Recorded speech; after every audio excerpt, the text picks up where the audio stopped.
I'm gonna go through this, I think.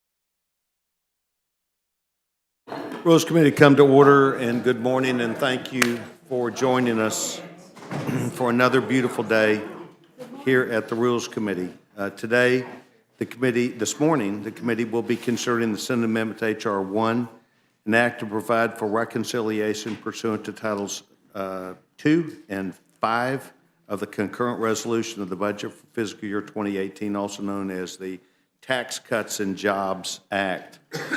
Last evening, and probably this morning, the United States Senate, on a vote of 51-48, passed the Tax Cuts and Jobs Act in the interest of the American people.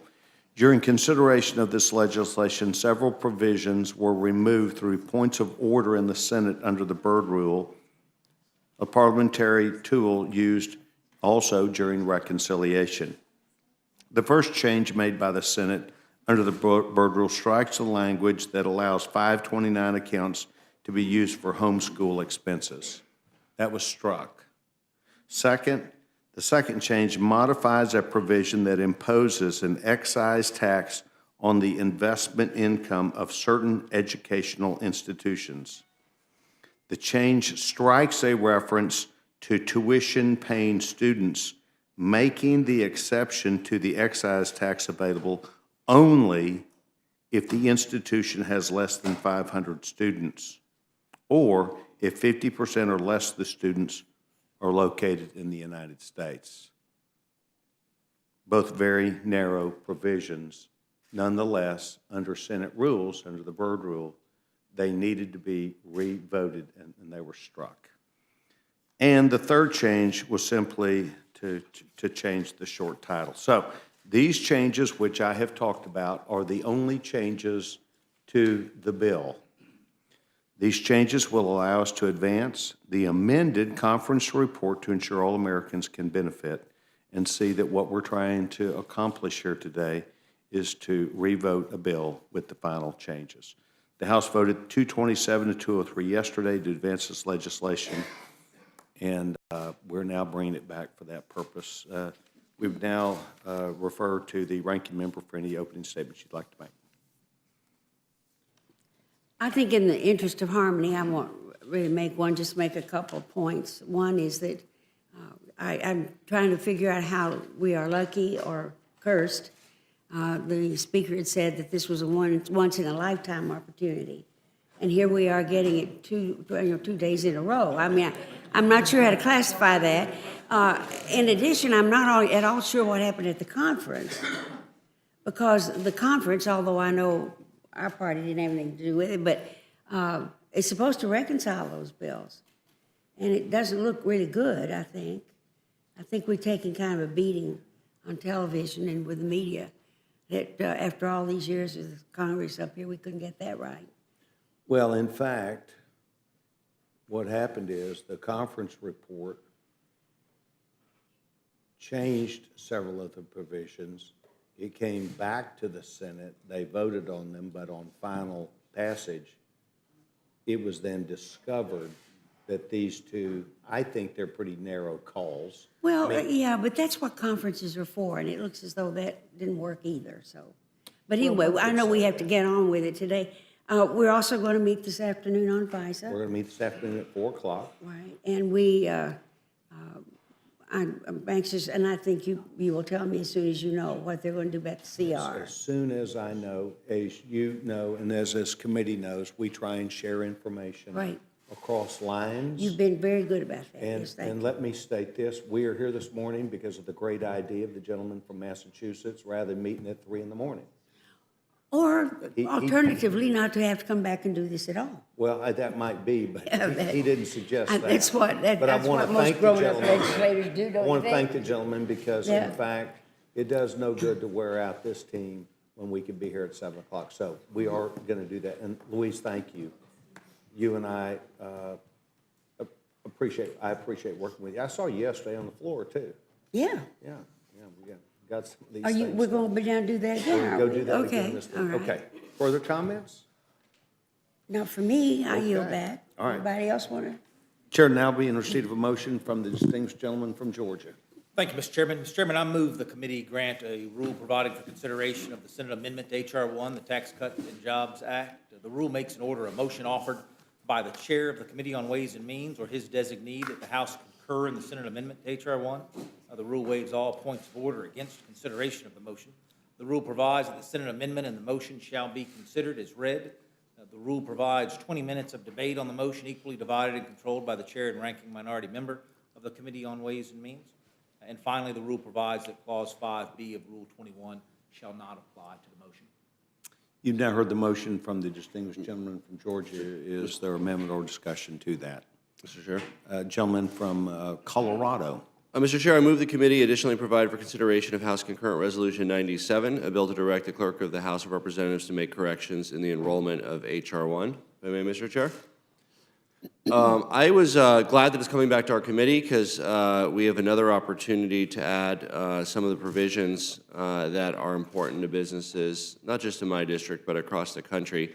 And I would add that these are all minor provisions consistent with, to the best of my knowledge, both the Byrd Rule as well as the types of provisions that are being changed at this point. These are not material in the sense that they affect the economics of the deal, but they are material in the sense that they would make the bill better.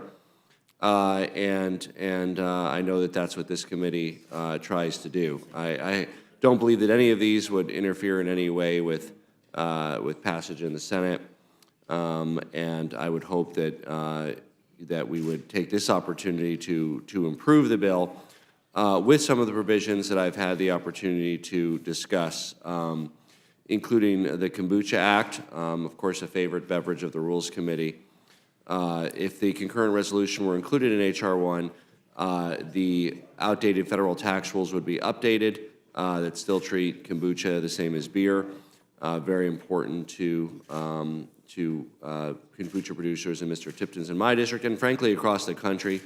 It would bring our laws in line with the laws of Canada, the European Union, and many other jurisdictions with regard to taxes for this popular health beverage. In addition, it would address issues around the use of cryptocurrencies, and to be clear, I know that some members of the committee have regulatory issues around cryptocurrencies. Those cannot be addressed in a tax bill.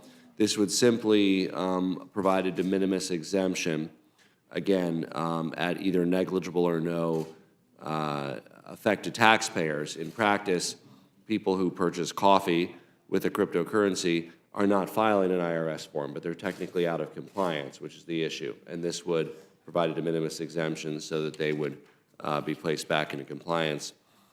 Again, one that I think is very important in inspiring public confidence in this bill. I offer this in many ways as a favor to Republicans. It'll make the bill look better. It's good policy. It's the lobbying expense deduction. Right now, and this bill, let me add, it makes a little progress on this issue.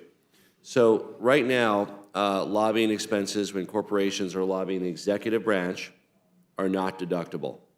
But guess what? They can deduct lobbying expenses for the legislative branch. So we're effectively subsidizing taxpayers to lobby us.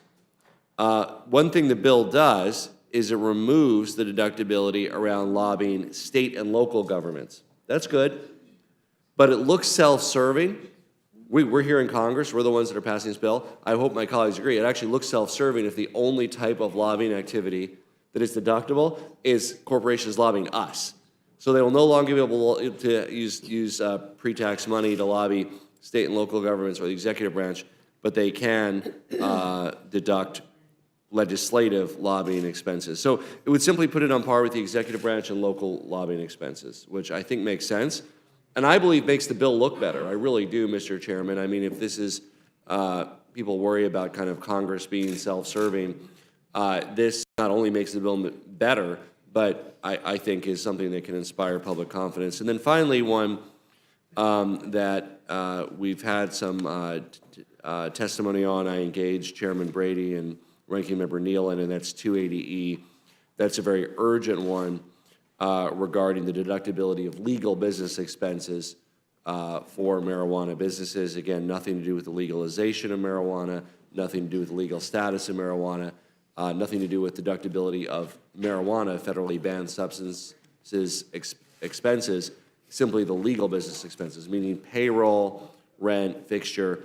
The businesses in my state and over 30 other states now have some form of either medicinal or legal marijuana or cannabinoids.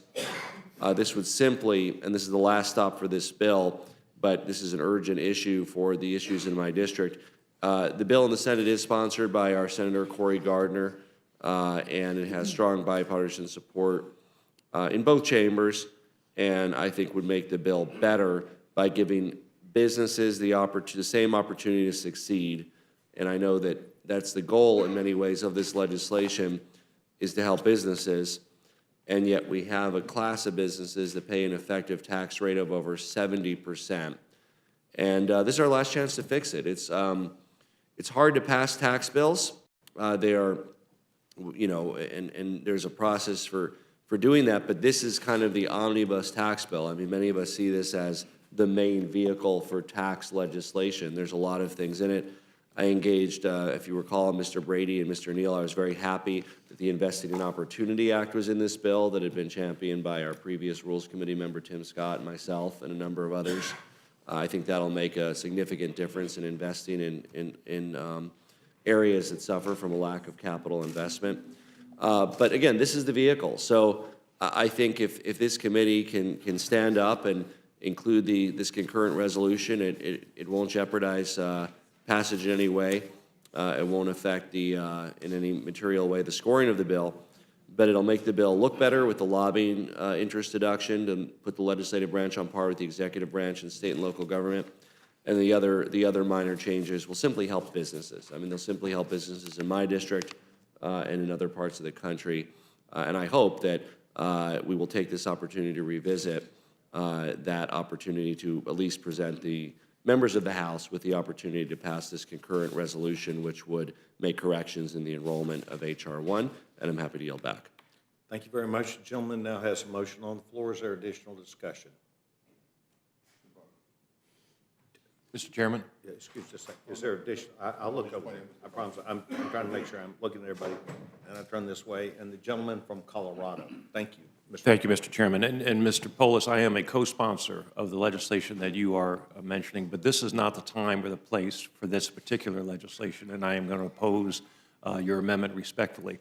I do think that there are unintended consequences of treating the marijuana businesses in states who have legalized marijuana both medicinally and for recreational purposes differently. We have a black market and a gray market in Colorado and other states that exist because the cost of producing marijuana illegally is far below the cost of producing marijuana legally in a regulated market. It makes no sense.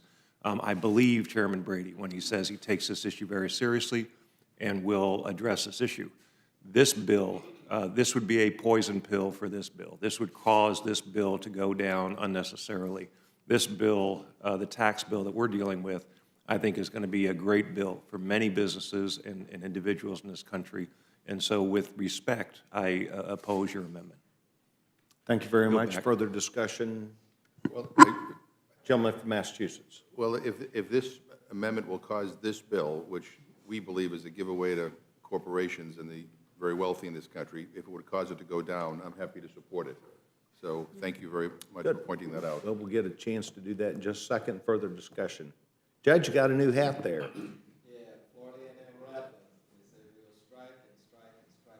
There you go. We'll now vote on the amendment from the gentleman from Colorado. Those in favor signify by saying aye. Aye. Those opposed, no? No. Noes have it, noes have it. Roll call vote, Mr. Chair. Gentleman asked for roll call vote. Clerk will poll the committee. Mr. Cole? Mr. Woodall?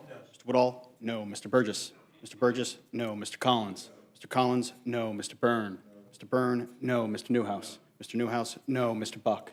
Mr. Buck? No. Ms. Cheney? Ms. Cheney? No. Ms. Slaughter? Present. Ms. Slaughter? Present. Mr. McGovern? Aye. Mr. McGovern? Aye. Mr. Hastings? Aye. Mr. Hastings? Aye. Mr. Polis? Aye. Mr. Polis? Aye. Mr. Chairman? No. Mr. Chairman? No. Clerk will report the total. 3 yeas, 8 nays, Amendment's 1 not agreed present. to, not agreed to. Is there further amendment or discussion? Seeing none, the vote will now be on the motion from the gentleman, distinguished gentleman from Georgia. Those in favor signify by saying aye. Aye. Those opposed, no. No. The ayes have it, the ayes have it. Roll call. Gentlewoman asked for a roll call vote. Clerk will poll the committee. Mr. Cole, Mr. Woodall. Mr. Woodall, aye. Mr. Burgess. Mr. Burgess, aye. Mr. Collins. Mr. Collins, aye. Mr. Byrne. Mr. Byrne, aye. Mr. Newhouse. Mr. Newhouse, aye. Mr. Buck. Mr. Buck, aye. Ms. Cheney. Ms. Cheney, aye. Ms. Slaughter. No. Ms. Slaughter, no. Mr. McGovern. No. Mr. McGovern, no. Mr. Hastings. Mr. Hastings, no. Mr. Polis. Mr. Polis, no. Mr. Chairman. Aye. Mr. Chairman, aye. Clerk will report the total. 8 yeas, 4 nays. Motion is agreed to. Accordingly, I will be handling this for Republicans. And I shall for the And minority. Mrs. Slaughter will be handling this for the minority. Further discussion, Judge, you got an answer to your question already? 4 o'clock, great. Thank you very much to each of you who have taken time to be here early this morning. We appreciate your service, and we're now complete with this hearing.